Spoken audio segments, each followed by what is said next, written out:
do sol nascente, pelo 20º aniversário da sua coroação, o imperador resolveu decorar a sala do trono do palácio com o mais belo biombo que uma vez se vira. Convocou assim o pintor mais célebre do império, que vivia numa gruta longe da cidade. O artista dirigiu-se imediatamente à corte e o imperador deu-lhe a conhecer o seu propósito.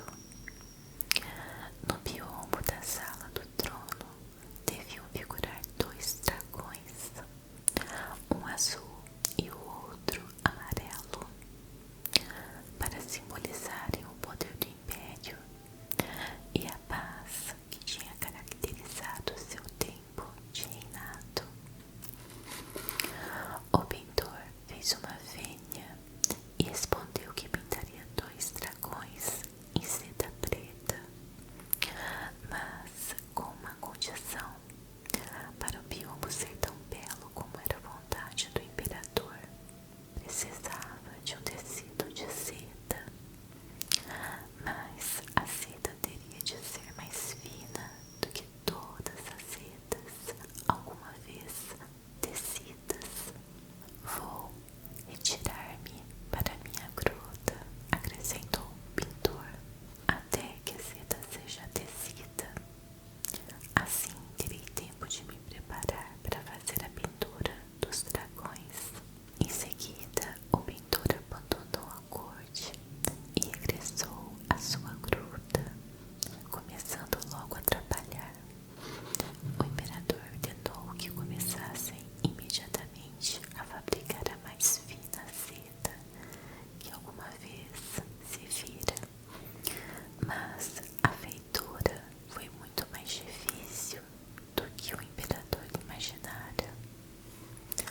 Primeiro foi preciso escolher meticulosamente os bichos da seda, porque os que até então tinham sido criados não podiam secretar uma seda assim tão fina como a que o pintor pedira. Os bichos da seda, tão cuidadosamente escolhidos, exigiam uma alimentação particularmente delicada, e as folhas da moreira com que eram alimentados deviam ser selecionadas com o máximo cuidado. Apesar de todas as precauções, apenas alguns dos casoulos sobreviveram. Muito tempo decorreu até se conseguir um número suficiente de casoulos para obter a quantidade de seda necessária para o biombo do imperador. Mas, naquele momento, surgiu uma nova dificuldade. A seda era tão fina que muito poucos tecelões se mostravam capazes de a tecer. Foi preciso apelar aos melhores artesãos do império. Por fim, ultrapassou-se esta dificuldade e a seda destinada ao biombo acabou por ser tecida. Não havia memória de uma seda tão fina, e o imperador ordenou que fosse pregada numa moldura de marfim. Concluído o trabalho, o imperador enviou um mensageiro para avisar o pintor de que a seda estava tecida e de que devia sem demora pintar os dragões.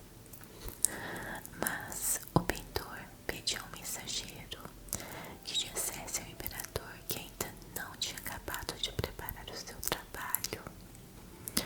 Pedi-lhe então que esperasse. O imperador, que já tinha esperado muito tempo até ser tecida a seda, não escondeu a sua decepção, mas lá acabou por compreender que o pintor queria preparar uma obra-prima e esperou. Contudo, sempre que passava diante do biombo, perdia a paciência. Um dia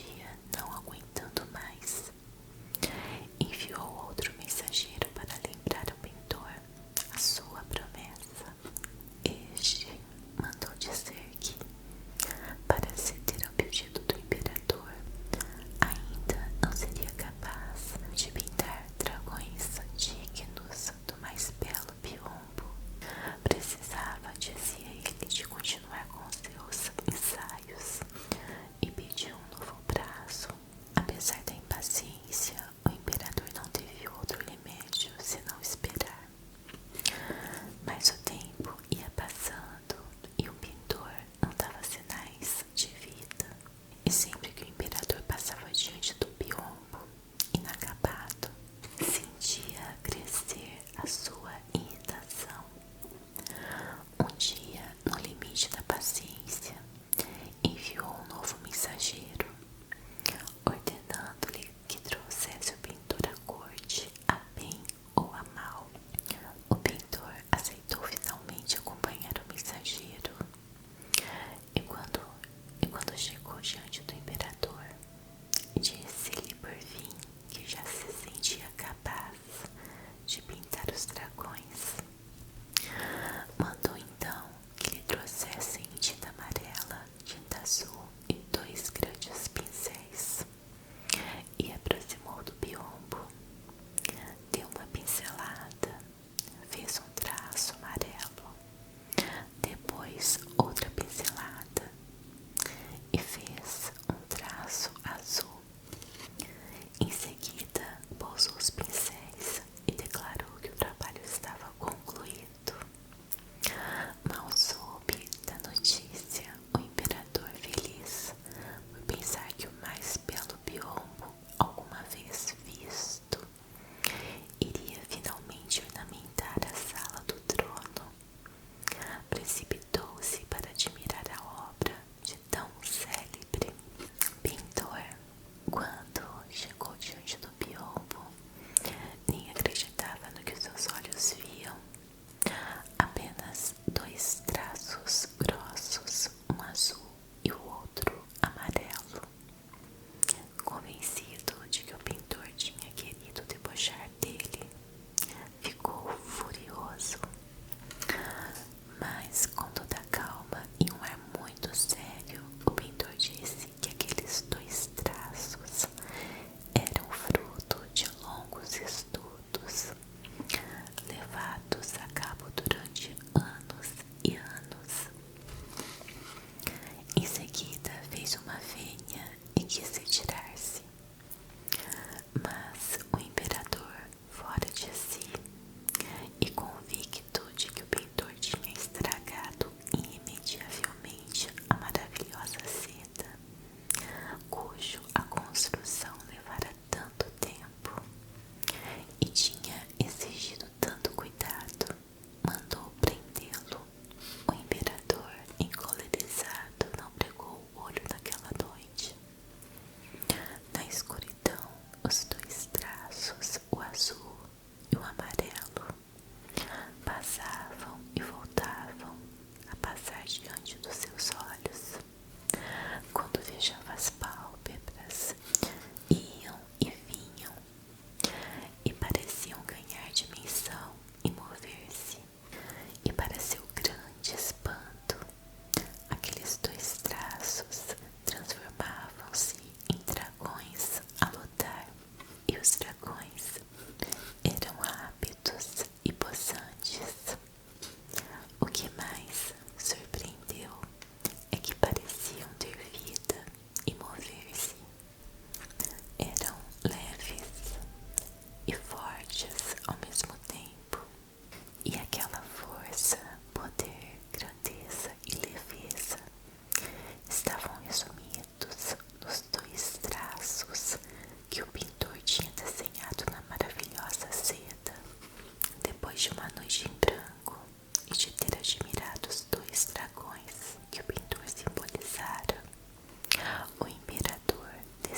sentir